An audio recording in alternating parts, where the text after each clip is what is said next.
তো নমস্কার বন্ধুরা, আশা করি আপনারা সবাই ভালো আছেন। চলে আসলাম আপনাদের সামনে নতুন একটা ভিডিও নিয়ে। বেশ কয়েকদিন ধরে আমার মেয়ের ভীষণ শরীর খারাপ ছিল, তো সামান্য একটু সুস্থ হওয়াতে কলকাতার বাড়ি থেকে ওকে নিয়ে আসলাম ওর মামা বাড়ি। দেখতে আশেপাশটা কি সুন্দর পরিবেশ, সবুজে ভরা। আমাদের সোনার বাংলায় সোনার ফসল ফলেছে। একটু হাওয়া বদলের জন্য ওকে নিয়ে আসলাম এখানটায়। আশা করি ও এবার ঠিকঠাক সুস্থ হয়ে যাবে। দারুণ দারুণ ভিডিও বানাবো বলে অনেক অনেক জায়গায় যাওয়ার প্রোগ্রাম তো ছিলই। আমাদের দীঘায় যাব বলে টিকিট কাটা হয়ে গেছিলো, হোটেল বুকও হয়ে গেছিলো, অনেক কিছু কেনাকাটিও হয়ে গেছিলো, প্রায় সব কিছুই রেডি ছিলাম আমরা।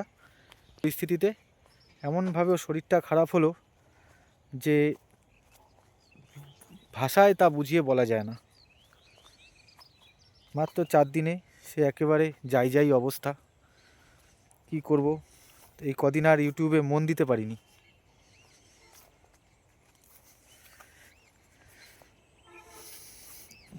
আপনাদের প্রত্যেকের কাছে আমি ক্ষমা প্রার্থী। তো যারা যারা আমার ভিডিওটা দেখছেন, দয়া করে চ্যানেলটা সাবস্ক্রাইব করবেন আর লাইক, শেয়ার, কমেন্ট করে জানাবেন যে ভিডিওটা কেমন লাগছে। আচ্ছা, আরও একটা কথা আপনারা জানাতে পারেন, কলকাতা শহরে তো অনেকেই আপনারা সারাদিন চাকরি বাদার মধ্যে পড়ে থাকেন।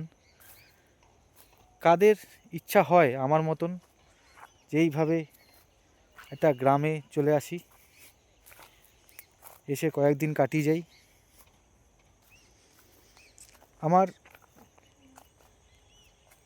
এই যে আমি বিয়ে করেছি, বিয়ে করে এটা কিন্তু একটা খুব সুন্দর জিনিস আমি উপহার পেয়েছি।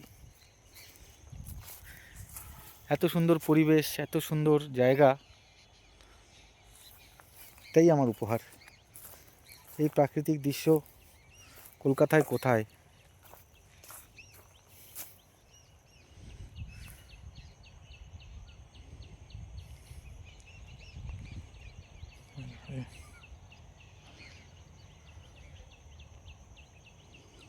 দেখেছেন?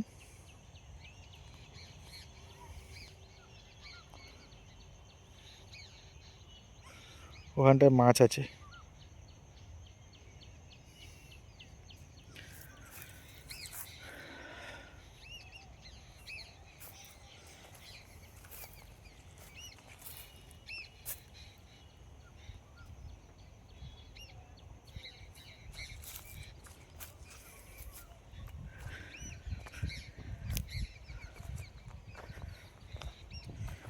দেখুন, চাষ হয়েছে, মাটিটা আলগা করে দেওয়া হয়েছে, নতুন করে আবার চাষের জন্য জমি রেডি করা হয়েছে। এই দেখুন,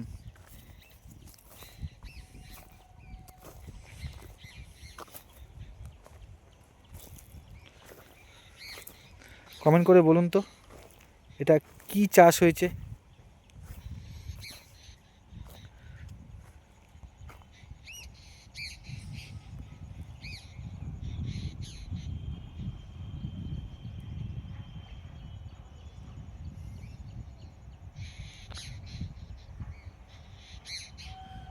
বহু দূরে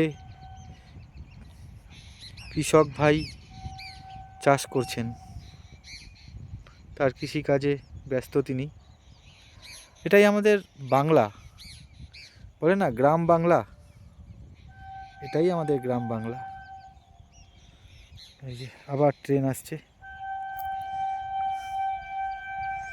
দেখুন সিনটা অনেকটা পথের পাঁচালীর মতন।